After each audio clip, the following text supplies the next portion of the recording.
Hello to Nia Nicholls. How are you today? I'm good, thank you. How are you? I'm very well, thank you. Really connect to you today. So, can you tell me roughly how long have you been a singer-songwriter for? Well, I've been writing songs for a very long time, since I was about 7, 8 years old, but they kind of started off as poems then because I couldn't play an instrument. But it was when I was 10 and I started learning the guitar that those poems became songs. And around that time, I started performing live with my original music. But really, I guess it's been going on.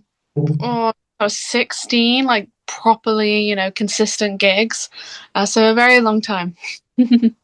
So, what is it like going into the recording studio when you recorded your debut single? Oh, well, so my first single that I released, I'm trying to think back which one that was now.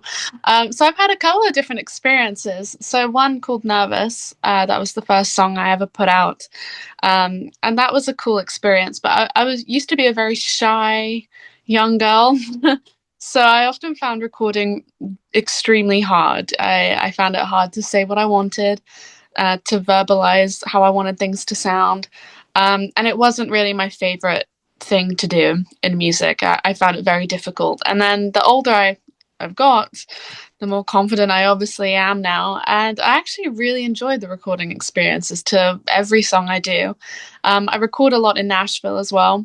And that's a totally different experience to anything that I've done in the UK, because they're just so quick. They have six guys come in, play guitar, play piano, play banjo, whatever I want. They listen to my song one time, they go into their separate booths, and then they play the song. And they're so amazing. And these are musicians that I've worked with everyone from Taylor Swift to Carrie Underwood to Dolly Parton. So yeah, it's Nashville experience is quite surreal, and then the UK experience has definitely become more fun the more confident I've got. So, do you get nervous when you go onto a gig? do I Have any of them played to before? Sorry, do I get nervous playing a gig? Yeah. Oh, well, it depends on the gig, actually. I think it's good to be a little bit nervous, to be honest, because it means you care.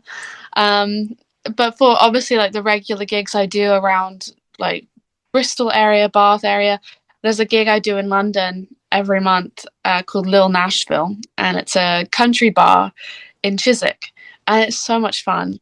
And the first few times when I performed there, I was very nervous because I'd never done a gig that was like that. And now the nerves have almost gone away, but I'm more really just excited to get on stage and interact with people.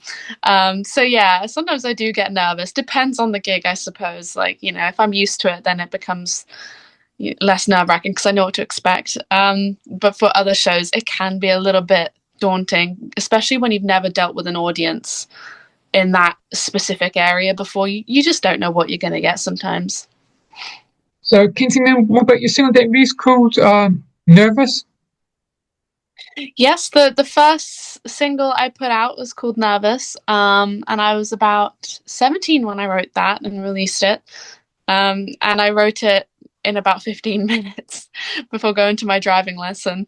And that definitely spurred me on to just write and release more music after that. So, when did you get your inspiration for songwriting? Ooh, I get my inspiration really from just life in general. I do have a tendency to embellish stories that happen in my life. So everyone tends to think I've had a million boyfriends and a million heartbreaks, but I promise I haven't. I'm just a little bit over dramatic at times. But really, anything that's mildly interesting to me, I'll just make a song out of it, whether it's about friendships, whether it's about a dream I had, or someone that lives in my village, or a crush. It could really be anything, and it does tend to come from my own experience. So, continuing the singer is called Everybody Sees Me But You. Everybody Sees Me But You. Yeah, that's a song that I released. Oh, I'm trying to think back now when I wrote that. I think it was during when I was in uni. And that's a song I wrote actually on my car ride home from uni because I studied in Bath. So I had about an hour and a half drive home, and I just had this line go through my head, which was "Everybody sees me but you." That was it. It just kept going through my head all the time, and obviously I had a crush on someone at the time. And as I was driving back, I ended up kind of coming up with the first few lines of the first verse, which was incredibly hard to remember when I was driving. There was no way for me to write it on my phone because I was driving. But then the song came really, really quickly when I got home and I had my guitar in my hand. And I ended up recording that with a guy called Matt Ball, who works a lot or used to work a lot with Stereophonics and the Red Hot Chili Peppers. And so to have his spin on it was really cool. He definitely beefed up the song a lot more than I did with my guitar. So, going to move on a couple of years now. So, can you tell us a single that is called "I Wrote You a Love Song"? Yeah, that's a song I wrote when I was 19. And it's quite a funny story, really, because it is such a sad song. And it sounds like I went through a really, really bad heartbreak. But actually, it was just about a boy who didn't message me back. And I was so annoyed at him. He was from Memphis, and I didn't really know him at all. But you play a lot of gigs. Like I definitely play a lot of gigs when I'm in Memphis and in Nashville, and you meet a lot of people. And yeah, there was just this one person, and he seemed really nice, and nothing ever progressed. I just had a bit of a crush, and he didn't text me back. But of course, I can't just let that go. I have to write a whole song about it and make it seem like my heart was completely destroyed, which it wasn't. But I was a little bit sad. I was 19, so I was quite impressionable, I suppose. But yeah, that's how that song came about. So, can song that released single that is called this year called "If You Were a Song"? Yes, so that's one that I wrote actually a couple of years ago, but I just released it this year. I recorded it in Nashville back in October of last year. And I think everyone has had an insult thrown at us at some point that has just stuck with you. Like it could be from a teacher when you're a child, it could be from a parent, it could be from a friend, it could be from a boyfriend, a girlfriend, whatever. It's just one comment that really sticks with you. And there was a person that I knew who was once told that he had a lot of baggage. And that comment just haunted him. It really did. And I thought to myself, I need to turn this into something positive so that whenever he thinks back to that mean comment, it will just automatically click into something nice and sweet. And so I came up with the line, "If you've got the baggage, then I want to claim it." And it basically went from there. And I wanted it to sort of resemble a bit of a lullaby, like a children's song that you can sing at the end of the night before you go to bed. And that's how it ended up coming about. And then obviously I recorded it in Nashville last year, and that was an amazing experience. And it's a song that means a lot to me just because, songs can have their meanings changed over the amount of times you play them. So I just think of everyone that I love now, my family, my mom, my dad, my brother, my best friends, everyone, because I think it's a very relevant song to anybody. So, can you tell me more about your new single that released this Friday called "I'm a Marionette"? Yes, so new single out, finally. I'm very pleased about it. This is a song that I wanted to write back in the spring about, how some people are givers, some people are takers, and I just couldn't figure out how to make that poetic enough. And then I went on a trip to Salzburg in Austria with my mum, and I was just really taken aback by how pretty everything was in Salzburg, from the architecture, the culture, the marionettes, the people, everything was just really lovely. And every single day on this trip, I passed by this Sound of Music marionette show poster every day. And unfortunately, I didn't get to go see it, but I just would stare at this poster and think about how pretty the word marionette is. And I know ABBA already has released a song called I'm A Marionette, but I thought I'm just going to do it anyway. Because instead of writing about how some people are givers, some people are takers, maybe I could word it um, as some people are marionettes, some people are the puppeteers. And I was so excited about this. And when I sent it to my friend Dan Parkinson, who recorded it, I just said to him I wanted a lot of children's toys on the track. And he delivered. We have recorders. If you remember recorders from primary school, we have them. We have like a frog percussion thing. We have xylophones, everything. It's really cool. It's very experimental, but I love it. So that's how I'm a Marionette came about.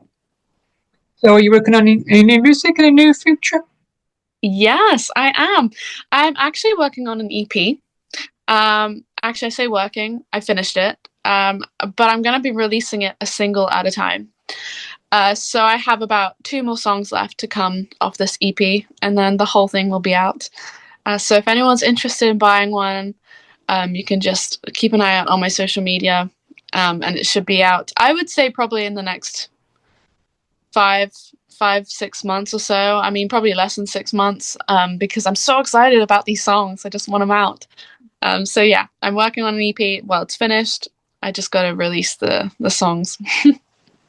So from listeners, can you tell me what's it like going to Nashville? Nashville is amazing. So I started going there when I was 13, because I heard it was the place to go if you wanted to be a songwriter.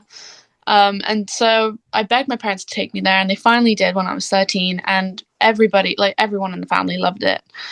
And so we ended up going every year after that. And when I was about 14, I played in Nashville for the first time. And that was a surreal moment for me because it was the first time people actually listened to my original music and cared. Whereas up until then, I was playing like open mic nights, Tesco car parks, village fetes, churches, old people homes, and they're not really interested in the original music. Rightfully so. Why should they be? But in Nashville, they're all about that. So that was amazing for 14-year-old me to experience. And then when I was 16, that's when I started recording them. And I just love it. It's a lot of fun. It's safe. It's full of amazing musicians. Everyone can play the guitar flawlessly. Everyone is kind. There aren't really any egos in Nashville. Everyone is happy to help.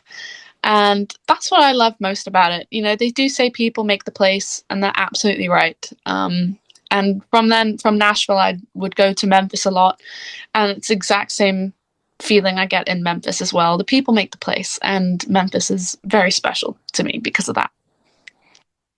So what was it like being at the time a signed artist for you? Yeah, so I got signed to a company called Unique Music when I was 20, and it was nice. It was a good experience.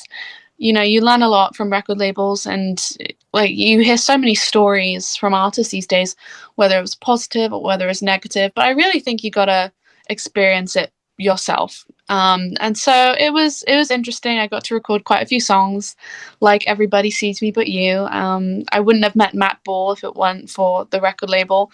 Um, and also with them, I actually hit 1 million streams across all of my songs, which was amazing. And I think one of my songs, He's Not You, ended up hitting 300,000 streams, which was really cool. And in Indonesia, of all places.